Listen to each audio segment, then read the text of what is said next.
자,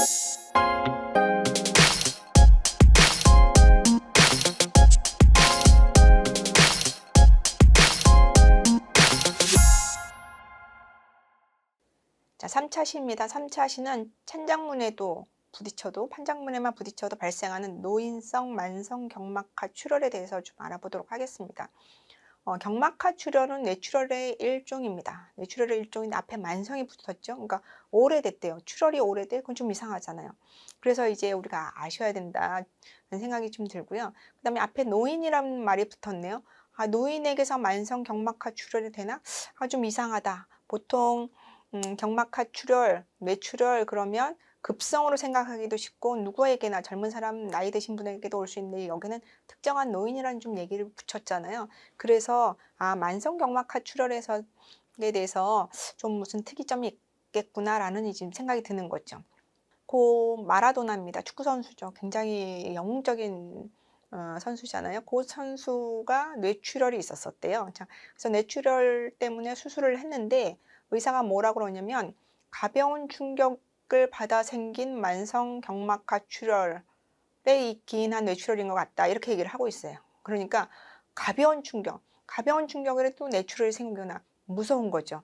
뇌출혈이 생길 정도면 굉장한 외상이 있거나 아니면 고혈압으로 안에서 큰 질병에 의해서 출혈이 되거나 우리가 1차 시에서 공부한 것처럼 뇌동맥류가 파열되거나 급격한 문제가 있어야 되는데 가벼운 충격에도 이게 생겼다라는 거죠. 그래서 마라도나가 자신이 어떻게 부딪혔는지 기억을 못한다고 한다 이렇게 얘기를 했는데 그러니까 가벼운 충격, 일상생활에 부딪힐 정도, 어제 가볍게 부딪힐 정도에도 뇌출혈이 있을 수 있구나. 무서운 거죠. 그래서 이 무서운 경막하 출혈에 대해서 보장을 어느 정도 준비하고 있는지 우리 회원들과 얘기할 수 있는 그렇게 얘기하실 수 있도록 하는 것이 이번 차시의 목적이 되겠습니다. 자, 그러면 경막하 출혈. 자, 경막하 출혈에 대해서 이제 얘기를 해보겠습니다. 경막하 출혈은 외상성 뇌출혈 중에 아주 대표적인 출혈입니다. 그래서 밖에서 머리를 꽁 부딪힐 정도가 아니라 크게 부딪혀야 되잖아요. 운전자 사고로 크게 부딪히거나 아니면 큰 낙상 사고나 그렇게 크게 머리를 부딪혔을 때 뇌출혈이 되는데 이 뇌는 너무너무 중요하니까 뇌를 감싸고 있는 거가 있죠. 피부가 감싸고 있고요. 그 밑에 뼈 2개 골이 이제 보호를 할 거고요. 그 2개 골 뼈 밑에 경막이라는 거. 경막이라는 게 또 뇌를 보호하는데 경막 위에서 출혈이 되면 우리는 그거는 경막 위에 출혈이다 그래서 경막 상출혈. 똑같은 말은 경막 밖이다 그래서 경막 외출혈 이런 말을 쓰거든요. 그런데 이 경막 외출혈은 보통은 두개골 골절과 함께 옵니다. 또 특징은 동맥피의 출혈입니다. 그러니까 출혈이 펑펑펑 돼요. 큰 외상에 의한 출혈입니다. 그래서 경막 상출혈 같은 말 경막 외출혈은 급성 만성이란 말 잘 안 씁니다. 그냥 급성입니다. 왜냐하면 골절과 함께 오는 동맥피의 출혈이기 때문에 이 경막상 출혈은 굉장히 급성 진단입니다. 응급실로 와서 환자가 의식을 막 잃어갑니다. 그러면 묻지도 따지지도 않고 만약에 경막상 출혈이다 그러면 수술방 빨리 어레인지해서 수술방 밀고 들어가야 되는 그런 수술이 경막상 출혈이거든요. 그에 반해서 경막하 출혈은 두개골 밑에 경막이 있는데 그 경막 밑에서 이제 난 출혈이거든요. 이 경막 밑에서 나는 출혈은 정맥피입니다. 우리 그림에서도 파란색으로 좀 칠해져 있죠. 그러니까 파란색인 정맥피의 출혈이니까 정맥은 성질상 큰 힘을 가지고 있지 않아요. 그래서 펑펑펑 출혈되지 않습니다. 어떻게 출혈되냐고 표현을 하냐면 질질질 출혈이라고 생각합니다. 그래서 이 질질질 출혈하다 보면 어느 순간에 멈출 수도 있잖아요. 정맥 출혈은 우리가 꼭 가만히 잡고만 있으면 멈추거든요. 굳거든요. 그래서 의사들은 이 경막하 출혈이 되면 응급실에서 바로 수술하라는 얘기 하지 않습니다. 좀 기다려 봅시다. 이게 정맥피이기 때문에 출혈이 멈출 수 있고 멈춘 출혈이 흡수가 될 수 있기 때문에 굳이 수술 안 해도 되는 정도가 이제 경막하 출혈이기 때문에 의사들은 경막하 출혈을 보더라도 응급실에서 바로 수술방으로 가자는 얘기를 잘 안 하시거든요. 그런데 이 경막하 출혈도 경막 외출혈처럼 기본은 외상입니다. 비외상으로 발생할 수도 있습니다. 그런데 그게 3%도 안 됩니다. 그래서 경막 하출혈은 만약 경막 하출혈이다 CT에서 보고 경막 하출혈이라고 생각만 되면 외상성 진단명이 나오게 됩니다. 자, 아까 우리가 앞에서 3차 시의 제목은 경막하출혈인데 앞에 만성이 붙었다고 그랬잖아요. 그러니까 이 경막하출혈은 급성과 만성으로 나눕니다. 경막상출혈, 동맥 빨간 피의 출혈은 만성 없습니다. 그냥 급성만 있습니다. 그래서 경막상출혈은 앞에 급성 만성을 쓰지 않습니다. 가로 열고 그냥 급성입니다. 근데 경막하출혈은 급성이 있을 수 있고 만성이 있습니다. 급성과 만성은 피는 나는데 바로 증상이 나타나면 급성입니다. 피는 났지만 한 3주 후가 돼서 증상이 나타나면 그건 만성 이렇게 얘기합니다. 그러니까 마라도나처럼 자기가 충격을 받았어요. 그런데 출혈량이 많아져서 증상이 나타날 때까지 한 3주가 지났다. 그러면 이제 만성이라고 얘기하는 거죠. 근데 자기가 3주 전에 어떤 사건이 있었는지는 알 수 없죠. 만약에 그렇게 큰 사건이 있었다면 바로 응급실 갔겠죠. 그런데 증상을 알 수 없다. 그러니까 노인들은 만약에 뇌를 부딪혀도 그냥 모르고 지나갈 수 있다. 이런 생각이 드는 거죠. 자, 영상을 한번 볼게요. 경막하출혈, 지금 문제는 경막하출혈이 문제니까요. 경막하출혈의 앞에 급성이 붙으면 CT입니다. CT에서 여기 보이시나요? 화살표 쪽에 이렇게 보시면 하얀색이 보이잖아요. CT에서 이렇게 하얀색으로 보입니다. 우리는 하얀색을 고음영이라고 얘기하는데 CT에서 하얀색이 보이는 거는 뇌에서는요. 급성 출혈로 봅니다. 급성 출혈로 보고 지금 우리 몸은 좌우가 동일하거든요. 뇌도 좌우가 동일해야 되는데 어떻습니까? 좌우가 좀 찌그러져 있는 것처럼 보이죠. 그러니까는 이 경막하 출혈 때문에 부어서 그 부위가 부어서 반대편으로 이제 막 밀고 들어가는 정말 이 정도 되면 환자 의식이 좀 없어지는 그런 상태가 될 겁니다. 근데 만성 경막하 출혈 보시면 화살표 있는데 그 좀 까만색으로 되어 있는데 만성이 되면 원래 실질하고 좀 비슷하게 까매져요. 좀 더 까매질 수도 있어요. 근데 만성 경막하 출혈을 보시면 좌우가 어떻습니까? 급성보다는 그래도 비슷하게 양쪽이 비슷하게 보이잖아요. 그러니까 만성 경막하 출혈은 그 출혈이 나올 때까지 시간이 좀 걸린 거죠. 시간이 걸리면서 그렇게 뇌 손상은 안 일어날 수 있어요. 그래서 의사들은 좀 참고 봅시다 이렇게 얘기를 하는 거죠. 그래서 의사들이 경막하 출혈이 급성인지 만성인지는 CT를 보면 알아요. 우리가 1차 시에서 MRI, PET는 어떻게 구분하나의 차이점은 뭔가요? 라는 제목의 차시가 있었는데 그때 CT도 말씀드렸거든요. 그 CT에서 뇌는 출혈에서는 짧게 검사를 해야 되기 때문에 CT를 찍습니다라고 얘기했는데 그 CT의 모양과 색깔만 봐도 의사들이 확인할 수 있다 이렇게 얘기를 하는 거죠. 자, 만성광 경막하 출혈은 노인에게서 이제 나타난다고 좀 얘기를 했는데 그러면 노인에게서만 나타나냐? 누구에게 많이 나타나냐? 또 그 나타나는 원인이 뭐냐? 뭐 이렇게 좀 한번 확인해 볼 수 있겠습니다. 발병 원인은 먼저 노년층에 많이 발생하기 때문에 뇌가 조금 단단하지 못하고 뇌가 조금 늙어서 작은 충격에도 손상을 받을 수 있구나 이렇게 생각을 하는 겁니다. 또 뇌 위축이 있는 상태, 뇌 위축이라는 것은 뇌 실질이 나이가 들어서 뇌 세포가 적어지는 거죠. 자, 적어지는 겁니다. 그래서 그런 뇌의 퇴행성 변화가 있는 상태에서 작은 외상으로도 일어날 수 있다 이렇게 얘기를 하는 거죠. 자, 그 작은 외상이기 때문에 노인이시고 작은 외상이니까 기억하지 못하는 그런 경우들이 많습니다. 그래서 어떤 경우냐면 노인인데 나는 부딪힌 적이 없는 것 같아. 그런데 지금 출혈이잖아요. 뇌 출혈이잖아요. 부인 상관없이 뇌 출혈이잖아요. 그러니까 이분들이 나는 질병에 의한 출혈이야 이렇게 얘기를 하세요. 질병에 의한 출혈이라고 얘기를 하지만 경막하 출혈은 기본 외상이라고 지금 말씀드렸잖아요. 그래서 외상에 대한 S코드가 나와요. 그거를 아이코드, 질병 코드로 의사한테 질병 코드라고 질병이라고 자꾸 이렇게 말씀드려도 의사는 기본 생각나지 못하는 잘 기억이 안 나는 외상이 분명히 있으셨을 겁니다. 그래서 잘 안 바꿔주거든요. 그래서 경막하 출혈이다 그러면 외상과 관련된 보장, 외상과 관련된 뇌 출혈 보장도 필요하다라는 게 이제 손사 쪽에 있는 분들은 좀 인지하고 있어요. 자, 발병 현황을 보시면 매년 발생 빈도가 10만 명당 한두 명 적지 않습니다. 또 우리 노인 인구들이 늘어나고 계시잖아요. 그래서 나이가 드시면서 뇌출혈이 발생하는데 그냥 질병에 의한 출혈보다는 외상에 의한 출혈도 이제는 생각을 해야겠구나라는 생각이 드는 거죠. 호발 연령은 50대 이상입니다. 노인인데 50대도 만만치 않다. 50대도 위험하다라는 생각이 듭니다. 호발 연령은 아무래도 외상과 관련된 거기 때문에 여자보다는 남자들이 더 많다. 통계적으로는 그렇게 지금 되어 있습니다.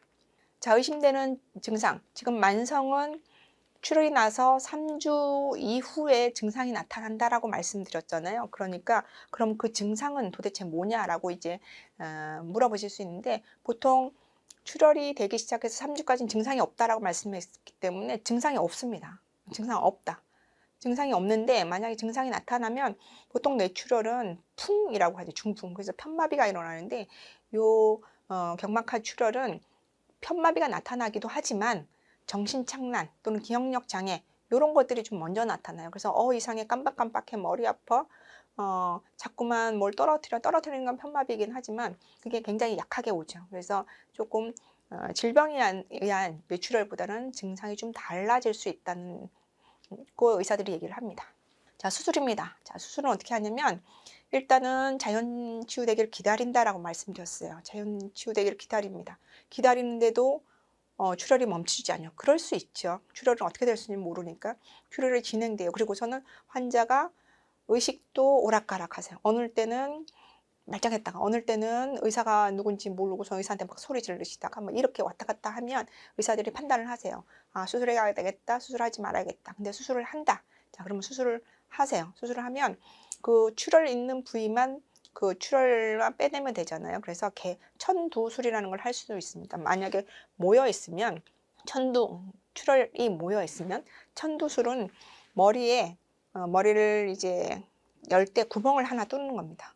그러니까는 두개골을 뚫은 겁니다. 구멍 하나로 뚫어서 거기다 카테터를 넣어서 백큐을 합니다. 혈액을 백큐하는 그런 천두술을 하게 되고요. 만약 양이 너무 많다, 또 부위가 넓다 그러면 지금 개두술이나 혈종 제거술에 보이는 게 머리뼈입니다. 두개골에 이렇게 처음에 구멍을 세 개 정도 이렇게 구멍을 뚫어요. 구멍을 뚫고 그 구멍과 구멍 사이를 톱으로 이렇게 연결해서 개두를 합니다. 개두를 해서 그 다음에 밑에 경막이라고 말씀드렸잖아요. 경막을 열어서 그 밑에 있는 혈종을 없애는 거거든요. 자, 경막을 열었다 그랬잖아요. 경막을 열면 바로 뇌로 들어갑니다. 그러니까 경막을 열어서 뇌로 들어가면 뇌 입장에서는 출혈이 된 그 피가 나를 짓누르거나 손상을 시키거나 아니면 그걸 없애려고 밖에서 들어온 포셉이나 아니면 석션 팁이 뇌를 이제 건드리는 건 똑같은 외상으로 봅니다. 그래서 경막을 한번 열었다 그러면 이 환자의 뇌는 한 번 더 손상을 받은 겁니다. 그래서 어떤 위험이 있냐면 수술 후 약 10%의 전간의 위험이 있다 이렇게 썼는데, 전간은 좀 쉬운 말로 얘기하면 간질입니다. 그래서 경막을 여는 뇌경막하 출혈에 대한 수술을 하시잖아요. 그러면 의사들이 전간의 위험 때문에 전간약을 일부 드립니다. 한 몇 년 동안 드립니다. 그런데 경막상 출혈은 경막을 열 필요가 없죠. 경막 위에 출혈이기 때문에. 그래서 경막상 출혈은 수술을 빨리 해야 되겠지만 남는 후유증은 별로 없어요. 그렇지만 경막하 출혈은 수술이 빨리 하진 않지만 하고 나면 경막을 여는 거기 때문에 치료가 더 장기화될 수 있다 이렇게 볼 수 있습니다. 자, 보장을 업셀링 합시다. 뇌출혈에 대한 보장을 준비하고 계신가요? 그러면 네 하시는 분들이 많죠. 그런데 보통은 자발성 뇌출혈, 질병에 의한 뇌출혈에 대한 보장을 많이 준비하고 계세요. 우리가 앞에 차시에서도 뇌동맥류를 얘기하면서 뇌출혈에 대한 보장을 한번 한 적이 있었습니다. 그때 최고 1억 4천까지 보장을 받으실 수 있다 이렇게 얘기를 했는데, 그렇게 보장을 많이 준비했어도 만성 경막하 출혈되면 보장 하나도 못 받으시죠. 그래서 외상에 의한 뇌출혈도 보장을 준비하셔야 될 때입니다. 왜냐하면 저희가 고령사회이고 그 다음에 노인이 되면 경막하 출혈이 작은 외상에도 있을 수 있는데, 노인들이 외부 활동 많이 하시잖아요. 많이 하시면서 발생 빈도도 좀 많이 올라가고 있기 때문입니다. 그래서 외상성 뇌출혈에 대한 보장을 준비하고 계신지, 만약에 외상성 뇌출혈이 되면 똑같이 자발성 질병에 의한 뇌출혈처럼 그렇게 위험한데 그런 고액의 진단비를 갖고 계신지 한번 여쭤보시고, 갖고 있지 않다 하면 그 위험성하고 또 치료가 어느 정도 진행돼야 되는지 뭐 이런 것들이 설명하셔서 보장을 준비하실 수 있도록 도와드리는 게 좋다고 생각합니다. 자, 그러면 앞에서도 말씀드린 것처럼 경막하 출혈은 기본 의사들이 외상으로 보기 때문에 질병 코드인 S코드를 줍니다. 그래서 우리가 뇌출혈을 준비를 아무리 열심히 하셨다 하더라도 경막하 출혈이 되면 뇌출혈, 질병이한 뇌출혈로 보장을 받으실 수가 없어요. 그러면 우리 회사에서 어떤 걸로 보장 받으실 수 있냐면 레저 상해 공제라는 게 있습니다. 레저 상해 공제 특정 외상성 뇌출혈 진단비라는 게 있어요. 여기서 보장을 좀 준비하실 필요가 있어요. 그다음에 급여상의 CT 검사 지원비, 급여상의 MRI 검사 지원비, 이런 지원비들이 이제 보장을 준비를 받으실 수 있는데 뇌출혈 진단비는 진단서 하나만 있으면 되겠죠. 그런데 검사 지원비는 이걸 했는지 안 했는지 증명할 수 있는 거는 CT 검사 결과지도 있겠지만 그 앞에 뭐가 붙었냐면 급여라는 말이 붙었잖아요. 그래서 CT MRI가 급여가 됐는지 비급여가 됐는지 확인하기 위해서 진료비 내역서가 필요하겠죠. 그 진료비 내역서를 동봉해서 보장을 받으실 수 있는 거죠. 자, 그러면 우리 MG공제에서 원 레저 상해 공제라는 게 있죠. 그 원 레저 상해 공제의 특약에 대해서 좀 한번 볼게요. 자, 앞에서 특정 외상성 뇌출혈 진단비로 보장받으실 수 있다는 말씀을 드렸잖아요. 지급 사유를 보니까 피공제자가 공제 기간 중에 상해의 직접적인 결과로서 특정 외상성 출혈로 진단 확정된 경우에 최초 1회 한 3천만 원까지. 외상성 뇌출혈은 보통 진단비가 없습니다. 보통 진단비가 없죠. 진단비 보장이 없습니다. 그래서 이 외상성 뇌출혈이 되면 치료비 실손해서 치료비 받고 수술비도 없습니다. 거의 수술비도 없습니다. 그래서 보장받을 길이 별로 없다.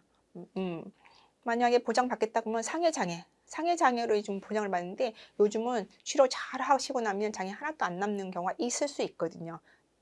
항상 100% 장애가 안 남는다는 건 아닙니다. 하지만 장애가 안 남을 수 있어요. 그러면 치료하는 기간 동안에 비용 많이 들어가고 그다음에 생활비 들어가는데 그거에 대한 보장이 하나도 안 된 거죠. 그래서 외상성 뇌출혈에 대해서도 고액의 진단금으로 보장을 준비하시는 게 꼭 필요하겠습니다. 그다음에 급여상의 MRI 검사 지원비, 급여상의 CT 검사 지원비, 요 지원비들도 이제 보장을 준비하고 있죠. 뇌출혈이다. 외상성 뇌출혈도 뇌출혈이기 때문에 기본 검사는 CT 검사입니다. 기본 검사 CT 검사하고 급여입니다. 급여 CT 검사하고 수술하고 그다음에 또 출혈이 있는지 없는지 또 수술하고요. CT 검사하고요. CT 검사하고 다 검사가 끝나고 나면 뇌가 한번 손상을 받았잖아요. 뇌가 한번 손상을 받은 후에 뇌 경색이 혹시 생길 수 있거든요. 그것 때문에 MRI를 찍는데 이거는 급여가 될 때가 있고 급여가 되지 않을 때가 있습니다. 그거는 환자 개인의 상태가 다 너무 다르기 때문에 요거는 반드시 된다라고 얘기하기는 좀 어렵습니다. 하지만 뇌출혈로 인한 상해 CT는 급여는 대부분 됩니다. 그래서 급여 상해 CT 검사비 뭘 준비하시고 급여 상해 MRI까지도 준비하시는 게 좋겠습니다.